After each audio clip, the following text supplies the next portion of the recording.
നമ്മൾ കണ്ടതാണ്. ഏതായാലും കുടുംബത്തെ അനുനയിപ്പിച്ചുകൊണ്ട് മുന്നോട്ട് പോവുകയായിരുന്നു പാർട്ടി.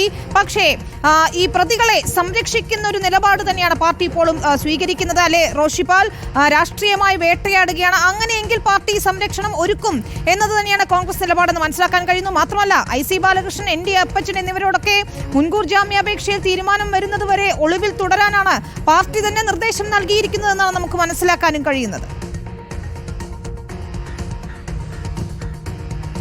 വിനീത, വയനാട്ട് ഈ നിയമനക്കൊള്ളയുമായി ബന്ധപ്പെട്ട IC ബാലകൃഷ്ണനും ND അപ്പച്ചനും രണ്ടുപേർക്കും രാഷ്ട്രീയ സംരക്ഷണം കോൺഗ്രസ് നേതൃത്വം നൽകും. KPCC ഭാരവാഹി യോഗത്തിൽ ഇതുമായി ബന്ധപ്പെട്ട് വളരെ വിശദമായ ചർച്ച ഉണ്ടായിരുന്നില്ലെങ്കിലും വയനാട് ജില്ലയുടെ ചുമതലയുണ്ടായിരുന്ന KPCC ജനറൽ സെക്രട്ടറി കാര്യങ്ങൾ വിശദീകരിച്ചിരുന്നു. ഏതായാലും നിയമ നടപടികളുമായി മുന്നോട്ട് പോകാനുള്ള നിർദ്ദേശം IC ബാലകൃഷ്ണനും ND അപ്പച്ചനും KPCC അധ്യക്ഷനും തന്നെ നൽകിയിരുന്നു. അതിൻ്റെ അടിസ്ഥാനത്തിലാണ് അവർ കോടതിയെ സമീപിക്കുകയും മുൻകൂർ ജാമ്യാപേക്ഷയുമായി മുന്നോട്ട് പോവുകയും ചെയ്തത്. ഇനി പോലീസിൻ്റെ നടപടി എന്താണ്? ക്രൈംബ്രാഞ്ച് അന്വേഷണം പുരോഗമിക്കുമ്പോൾ അവരുടെ നടപടി എന്താണെന്ന് നിരീക്ഷിക്കുന്നുണ്ട് ഒരു ഭാഗത്ത്.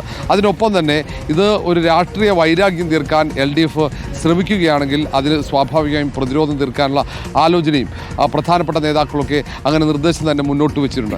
ഏതായാലും ഈ കാര്യത്തിൽ പൂർണ്ണമായും ഇപ്പോഴും IC ബാലകൃഷ്ണനും ND അപ്പച്ചനും ഒപ്പം തന്നെയാണ് കോൺഗ്രസ് നേതൃത്വം. പക്ഷേ KPCC ഉപസമിതി, തിരുവഞ്ചൂർ രാധാകൃഷ്ണൻ നേതൃത്വത്തിലുള്ള 4 അംഗ സമിതി അവർ നടത്തുന്ന അന്വേഷണ റിപ്പോർട്ട് പരിശോധിച്ചതിന് ശേഷമാകും മറ്റ് നടപടികളിലേക്ക് നീങ്ങുക.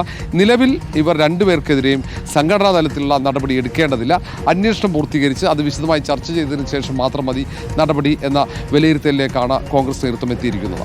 പാർട്ടി അന്വേഷണം എന്തായാലും, നടപടി എന്തായാലും, പോലീസ് അന്വേഷണം കാര്യക്ഷമമായി തന്നെ നടക്കുന്നു. ക്രൈംബ്രാഞ്ചിന്റെയും വിജിലൻസിന്റെയും അന്വേഷണം നടക്കുന്നു. ഇപ്പോഴിതാ സാമ്പത്തിക ഇടപാടുകൾ സംബന്ധിച്ച് നിയമനക്കൊള്ള എങ്ങനെയാണ് നടന്നത് സംബന്ധിച്ചുള്ള അന്വേഷണത്തിന് EDയും എത്തുന്നു. ഏതായാലും ഉടൻ തന്നെ കേസ് രജിസ്റ്റർ ചെയ്യുമെന്നാണ് നമുക്ക് മനസ്സിലാക്കാനും സാധിക്കുന്നത്. വയനാട്ടിലെ കോൺഗ്രസ് നേതാക്കളുടെ നിയമനക്കൊള്ളയിൽ ഇനിയും ഒട്ടേറെ വിവരങ്ങൾ പുറത്തു വരാനിരിക്കുകയാണ്. പരാതികളുമായി നിരവധി പേർ രംഗത്തെത്തും ഉടൻ തന്നെ എന്നാണ് നമുക്ക് മനസ്സിലാക്കാനും സാധിക്കുന്നത്. സാനിയും മനോമിയും, ROഷിപാലും, VS രഞ്ജിത്തും AK അഭിലാഷുമാണ് വിശദാംശങ്ങൾ നൽകിയത്. നമുക്ക്